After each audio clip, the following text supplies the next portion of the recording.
Ayun talaga yung nasa bucket list kong sakyan na eroplano ng Emirates. So, 2 floors na airplane, ibang klase. Matatry na natin yan. Ito yung first time natin sa Emirates, sa long flight, sa Europe. Sa laki ng eroplano, sandamakbak din ang tao, syempre. Excited ako sa pagganyan ng NAIA 3. Mapadali kaya talaga ang buhay na natin. After mag-check-in, immigration, balik haba na ulit ang pila. Kaka-content ko lang na mabilis na sa immigration. Ngayon, balik na tayo ulit dito. Ayan ang ating mga boarding passes. Bye-bye, pupunta na ako ng Europa.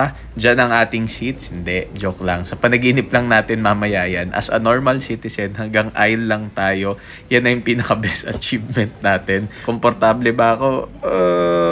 Ito yung mga pagkakataon na wini-wish kong hindi na lang ako matangkad kasi yung tuhod ko sagad. Ang masaya, maganda naman yung entertainment system nila. May saksakan ka dito, perfect sa long flight. Di ka mauubusan ng gagawin, papakinggan, papanoorin. Pero ayan na yung tuhod natin, sagad na sagad. Ang hirap talaga pag wala kang pang first or business class. Gagawa ko ng long flight journey ko as a mainipin soon. Basta, nood lang muna ako ng movies, tulog sandali, inantay ang pagkain. Goods dito, 2 times ang pakain. Manila to Dubai pa lang. Ito yung banyo, okay naman. Nakita ko yung mga nasa first class na banyo, ibang-iba. May pa-stars para makatulog ka, pero hindi naman ako inantok. Kain ulit, na board, titingin na lang sa screen hanggang sa makarating.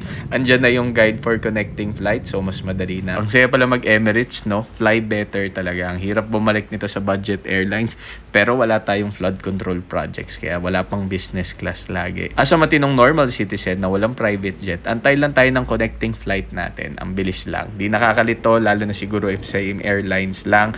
Pag different airlines, paano ba ginagawa paglipat nyo? Ito na yung aircraft na gusto ko. 2 floors, inisip kong makadiskarte singit sa upper floor, pero nakaharang pala talaga. Hanggang tingin lang ako sa hagdan. Mas maluwag yung plane na to or feeling ko lang. Ang daming space to stretch, walk, tumayo-tayo, mag-exercise sa gilid. Hanggang sa nakarating na tayo dito sa Amsterdam. Masaya ba? Sa totoo lang, hindi masyado. Pero ulitin ko ba, kung yun lang yung makakaya ko para makarating ng malalayong lugar, why not, di ba? Business class soon, parang masyado akong kuripot ata para itry. Yung additional kasi isang buong Asian trip na but soon, hopefully soon, complete long flight journey ba, abangan nyo sa YouTube. Mas marami akong kalokohang kwento doon.